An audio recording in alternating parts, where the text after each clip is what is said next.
Big Save Dave is back. What does it mean for the team's goaltending situation? That and more on this edition of Locked On LA Kings.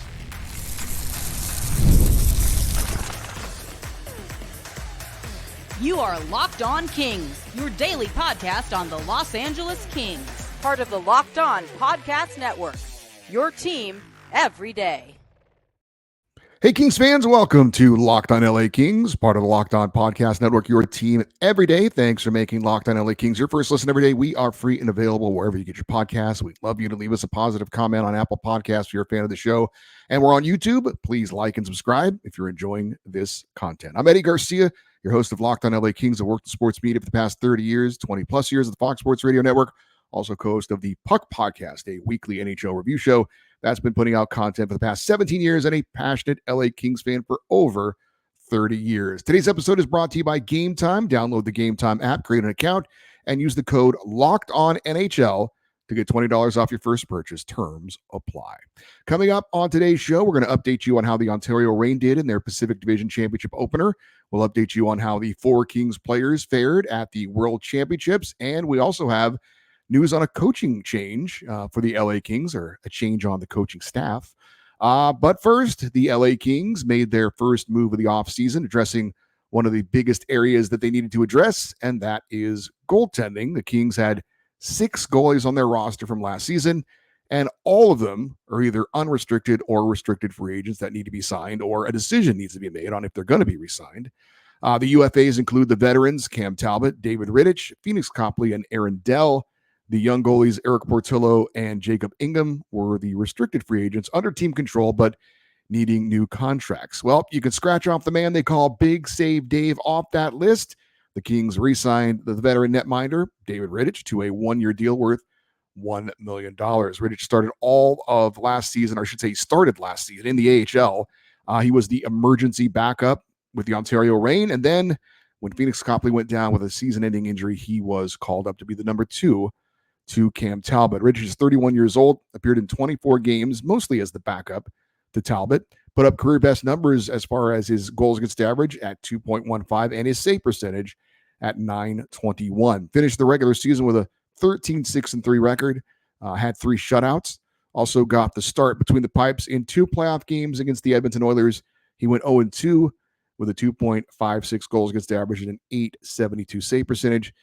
Coming into this season, it will be his 9th season in the NHL, second in Los Angeles. So the Kings have locked up likely their number 2 goalie for next season. He's a reliable veteran, showed last year he's a solid backup, and he comes at a very reasonable price, but there is work to be done and decisions to be made regarding goaltending for the LA Kings. So what are we going to do with number 1 goalie from last year, Cam Talbot? Well, he certainly had an eventful first season with the LA Kings, 17 starts to start the year. He won 12 games, ended up being named an all-star. The next 17 starts, he fell off a cliff. He only had 2 wins, and that included a 12-game losing skid. He would bounce back at the end of the season. Over the final 22 games, he had 13 wins, finished with a record of 27, 20, and 6, 2.50 goals against average, which is 7th best in the NHL amongst starting goaltenders, and a 913 save percentage. That was tied for 10th in the NHL. So solid numbers, not spectacular, good enough to get the Kings in the playoffs, but not really good enough to help them go beyond that. So I guess the goaltending, you could say, kind of mirrored the roster overall. 3 postseason games for Cam Talbot. This season, he went 1-2, 5.30 goals against average, and an 861 save percentage. Those are not good numbers at all, but of course, the Oilers' power play or the lack of a Kings penalty kill certainly did not help those numbers. Talbot said in his exit interview that he definitely wants to stay in LA. He is going to turn 37 in July. So if the Kings were to bring him back with the thoughts of being him the number 1 goalie, he would be among the oldest goaltenders in the NHL, maybe the oldest, depending on what maybe Minnesota does with Marc-Andre Fleury, who decided he's coming back for another year. So he's certainly an option for the Kings as far as having 2 cheap goalies like they did last season. And, you know, David Rittich and Cam Talbot, or the combination of David Rittich and Phoenix Copley, they combined accounted for around $3 million. So a very good investment for the Kings based on what they paid for the goaltending position and what they got out of it in return. Now, Talbot, if they want to bring him back, could see a slight raise to the roughly $2 million he made last season. Maybe he gets something around $2 million with incentives for games played and performance-based numbers.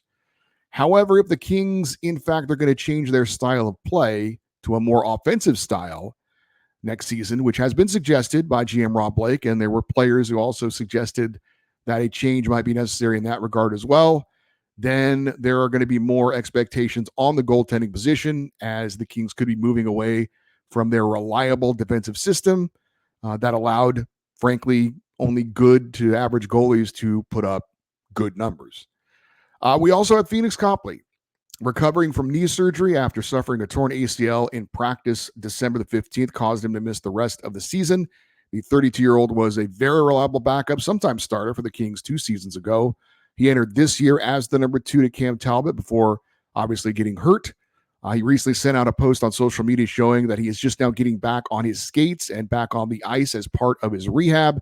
It is thought that he could be ready for the start of training camp. Copley did end up going 4-1-2 with a 3.16 goals against average and an .870 save percentage and 8 starts for the Kings.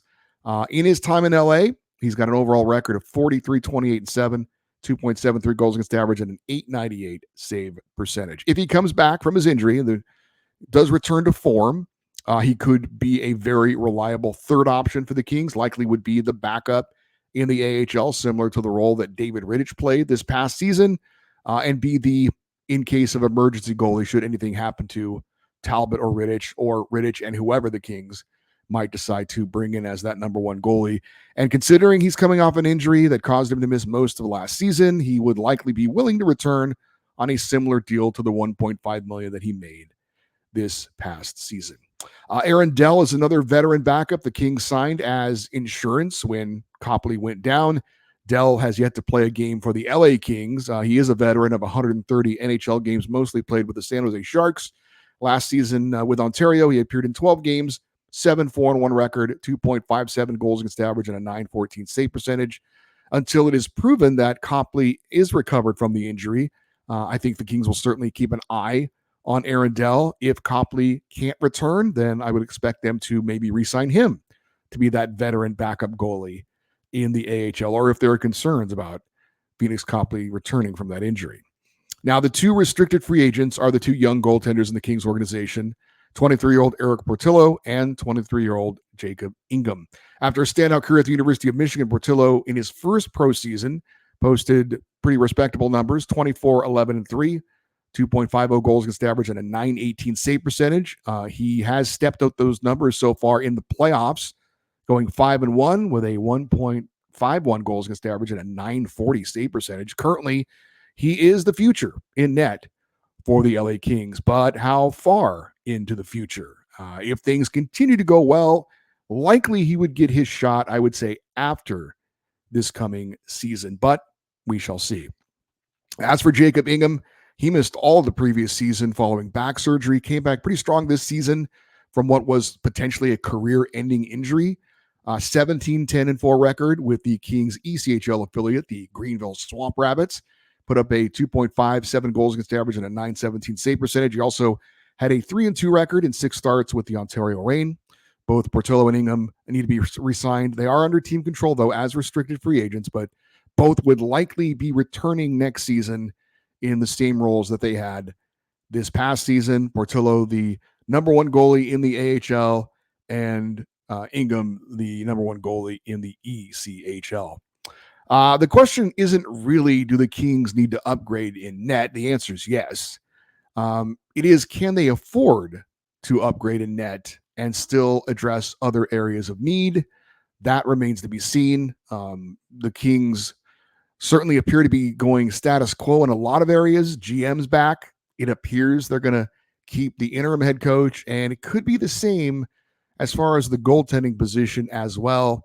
Again, certainly money has a huge impact on this, but that's going to be a huge question going into the offseason. Will the LA Kings look to go outside the organization, replace Cam Talbot as the number 1 goalie, spend the money in that area because they are looking to potentially change their strategy and will rely more on the goaltending position than they have over the past few seasons. That is a huge question that will be answered as we go into this offseason. But we know the Kings do have their backup goalie, and that is David Rittich. The Ontario Reign got their series underway in the AHL Pacific Division Finals. We'll tell you how they did, update you on the players at the World Championships as well. That's next here on Locked On LA Kings, your team every day. It is playoff time in the NBA and NHL. Baseball is in full swing, and FanDuel is your place to bet on every game. Right now, new customers get $150 in bonus bets guaranteed. That's $150 win or lose. Bet on everything from slap shots to home runs to slam dunks, all on an app that is safe, secure, and easy to use. Unfortunately, we can't bet on the Kings, Lakers, or Clippers, but we can bet against those teams that eliminated them, like the Oilers, Nuggets, and Mavericks. Did you see that the Oilers are in a battle right now with the Vancouver Canucks? That's been a pretty good series. How about the Dodgers?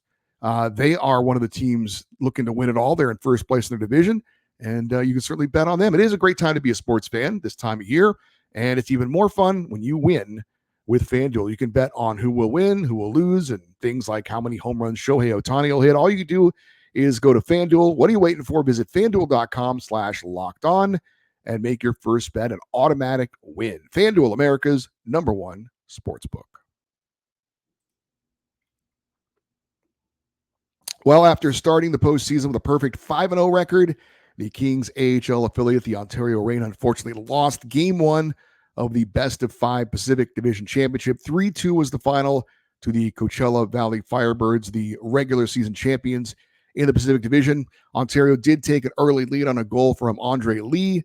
Taylor Ward and Samuel Hellenius had the assists. However, Coachella Valley would score the next 3 goals, 2 of them in the first period, 1 in the second to take a 3-1 lead. The Reign would score just 24 seconds into the third period on a 5-on-3 power play. Samuel Fogimo scoring the goal, TJ Tynan and Akil Thomas with the assists. Unfortunately, the Reign could get no closer, and Coachella Valley skates off with a 3-2 win and grab a 1-0 series lead. As for the aforementioned goaltender, Eric Portillo, he allowed 3 goals on 15 shots in taking the loss. The Reign did outshoot Coachella Valley 14-4 in the third period, and in a total of had a total of 31 shots on Firebirds goalie Chris Drieger, a former NHL player, but they could only get the 2 goals past him. Game 2 coming up in Coachella Valley on Friday. I did want to give you an update on what's going on with the 4 players that are taking part in the IAHF World Championships that are Los Angeles Kings. Wednesday, we did have Kevin Fiala playing for Team Switzerland, and they post a 3-0 win over Great Britain. Switzerland's 3-0 in the tournament. Fiala did not have a point in that last game for Switzerland, but 2 games so far for Fiala after joining the team late after the birth of his first child. He does have 2 goals and an assist, as well as a shootout goal as well in 2 games for Switzerland. Checking in on Kings forward Adrian Kempe and Carl Grundstrom. They are both playing for their native Sweden. Sweden is now 4-0 in the tournament. They picked up a 3-1 win over Kazakhstan today. Both Kempe and Grundstrom were held off the score sheet, so no points for them in that one. Kempe, though, in 4 games does have 2 assists, and Grundstrom in 4 games has picked up 1 goal. And last but not least, checking in on PL Dubois and Team Canada. Canada knocked off Norway today 4-1. No points for PLD in this one. He played 19 shifts, posted 15 minutes and 31 seconds of ice time. Canada's 3-0 in the tournament. In those 3 games, Pierre-Luc Dubois has 2 goals and 2 assists. We've talked about it before. Of the group of players that are over there for the LA Kings, Pierre-Luc Dubois is the one player where I think playing in this tournament could make a difference for him potentially. Certainly if he performs well, which he's done relatively well so far against lesser competition, maybe that's the thing that helps to move him in the right direction. I don't even know if him going over there and completely tearing it up is going to convince everyone that suddenly things are going to change. But again, he's over there, trying to make an effort to get back on track, get his game going, hopefully take a good performance in this tournament into next season and carry that over into him having a much better season than he did in his first year with the LA Kings, being a player who is a top 6 forward, a player who is going to contribute to the LA Kings' success going forward. Up next, the Kings make some news involving their coaching staff. We'll talk about that next here on Locked On LA Kings, your team every day. Game Time is an authorized ticket marketplace of the NBA, which makes getting playoff tickets even faster and easier, even though the LA NBA teams aren't around anymore. Game Time takes the guesswork out of buying tickets to the NBA, NHL, or whatever sport you're into. I have bought tickets using Game Time to the NFL and the NHL, and I am a very satisfied customer. The app is super easy to use and navigate. Just go on, tap on the listings, sports, music, shows, and they'll show a list of tickets with the best deals. You can get very reasonable prices to see our Ontario Reign playing in the playoffs right now. When you search for tickets, the teams or events that you search will be saved, so you can go back and check on them later as your event gets closer and see what those latest ticket prices are. My favorite feature is getting the panoramic view from your seat that you want to buy before you buy it, so you can see the exact view you're going to get when you purchase that seat. And you get the lowest price guaranteed, or Game Time will credit you $110 of the difference, or 110% of the difference. Take the guesswork out of buying NBA tickets with Game Time. Download the Game Time app, create an account, and use the code LOCKEDONNHL for $20 off your first purchase. Terms apply. Again, create an account, redeem the code LOCKEDONNHL for $20 off. Download Game Time today. Last minute tickets, lowest price guaranteed. We do have a bit of breaking news to share with you, as earlier today, the LA Kings made a change to their coaching staff. Now, they have still yet to name who the next head coach is going to be for the LA Kings, but they did announce that assistant Trent Yanni will not be back next season. It was announced that the two sides had mutually agreed to part ways. That's rarely actually the case, but it's terminology a lot of teams use when they walk away from a coach. They don't want to say he was fired. They want to part on good terms, and so the wording makes it seem a little less extreme. But let's be honest, I think Trent Yanni was fired. He had been an assistant coach for the past 5 seasons with the Kings, ran the team's defense, and most importantly, the penalty kill. GM Rob Blake said about the decision to part ways with Trent Yanni, quote, "We appreciate all that Trent has contributed over the past 5 seasons. Thank him for his dedication to the organization," end quote. The team also announced that Yanni's replacement will be named after a new head coach has been announced. Obviously, they want to give that head coach an opportunity to create his own staff. And again, it seems like that's going to be Jim Hiller. We will see. But with all due respect to Trent Yanni, this is not a shocking move in any way. He was Todd McClellan's hire. And there was even talk about him being replaced after last season due to the team's penalty kill issues. Yanni does deserve credit for helping turn around the Kings PK this season. However, the way it performed in the postseason probably did not help his chances of coming back for another season. The other Kings assistant coach, DJ Smith, former head coach this past season with the Ottawa Senators, he was brought in as an assistant by Jim Hiller when he took over as interim head coach. Now, assuming that Smith isn't hired for any of the other head coaching vacancies around the NHL, which isn't expected, and assuming Hiller does have the interim tag removed from his name, then I would expect that DJ Smith will remain as an assistant coach under Jim Hiller. As for Trent Yanni's replacement, it is possible the Kings could bring back Marco Sturm as an assistant. That's where he was before he was assigned to be the head coach of the Ontario Reign, where he has been for the last 2 years. There's also some speculation that Sturm could be in line for the San Jose Sharks head coaching vacancy. And this actually does make some sense. Sturm, you may or may not know, was a longtime San Jose Shark as a player, played most of his career there, and was a fairly popular player.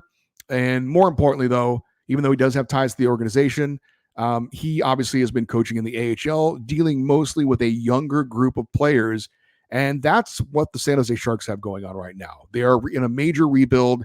They are relying on the draft and young players in their organization to help to come into the NHL lineup, maybe ahead of schedule, and start to learn how to be NHL players. And they're looking for a coach who has experience with coaching younger players. So Marco Sturm could certainly fill that bill for the Sharks. And again, he would be, I think, somewhat of a popular choice because he played there, and he does have AHL head coaching experience, not at the NHL level. He has been assistant, though, obviously, at the NHL. So it does check a lot of boxes, I think, for the San Jose Sharks. So I haven't heard any rumors regarding San Jose. I know some of the more veteran coaches have not had interviews there from what I've heard so far. The big name out there, we've mentioned him on the show a few times, Craig Berube, the former head coach of the St. Louis Blues. He's interviewed for pretty much all of the other head coaching vacancies, Ottawa, Toronto, Winnipeg, New Jersey, but has not, to my knowledge, interviewed for San Jose. And of course, there's Todd McClellan, the former Kings head coach, former Sharks head coach as well. He apparently interviewed in Toronto, but he would also likely be a replacement for, or I should say, a hire for the San Jose Sharks. Again, he's been there before. He's their winningest coach in franchise history. We have seen in the NHL that is sometimes teams will be willing to go back to their past. If you're unaware, the Buffalo Sabres just rehired Lindy Ruff to be their next head coach. He got fired in New Jersey. He's the winningest all-time coach in Sabres history, so they've brought him back for a second stint. I would not be shocked if the San Jose Sharks decide to do the same. So it does kind of look at the moment that the two front runners for the San Jose Sharks head coaching vacancy are two coaches who have ties to the LA Kings. Obviously, Marco Sturm coaching for the Ontario Reign right now, and also Todd McClellan. So we'll see how that goes forward, but the Kings looking for a replacement for Trent Yanni once they figure out who their head coach is going to be. It appears that it's a badly kept secret that it's going to be Jim Hiller, but we shall see. All right, that's going to do it for today's show. For you everydayers, those of you that listen and watch Locked On LA Kings every day. Coming up on Friday, of course, it is another Kings fan feedback show. Lots of things still to comment on involving the LA Kings and this offseason. Of course, who do you think should be the Kings' next head coach? If it is, in fact, Jim Hiller, how do you feel about that? What should the Kings be doing with their goaltending situation? Do you like the fact that they re-signed David Riddick? Do you think they should bring Cam Talbot back, or should they go outside the organization, look to upgrade that position? And should the Kings be looking to change their style of play, which could obviously affect how important the goaltending position is going forward? Let us know with our fan feedback show on Friday. If you want to get in on that, the email address is lockedoneddie@gmail.com, EDDIE. As always, we'd love for you to leave your comments. If you're watching on the YouTube channel, the YouTube episodes, leaving those comments, making those likes, subscribing, all that stuff helps the algorithm to help people out there find the show. So we appreciate your participation in that. And we always love for you to stay interactive with the show on social media, X, Twitter, and Instagram. We are at Locked On LA Kings. And I do follow people back if they follow the show account on X on Twitter.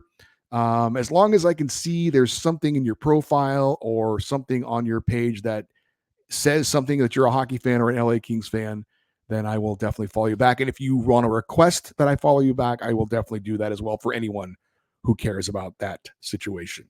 I'm Eddie Garcia. Thank you for listening and watching this episode of Locked On LA Kings, part of the Locked On Podcast Network, your team every day. Have a great rest of your day. We will talk to you on Friday. And as always, go Kings go.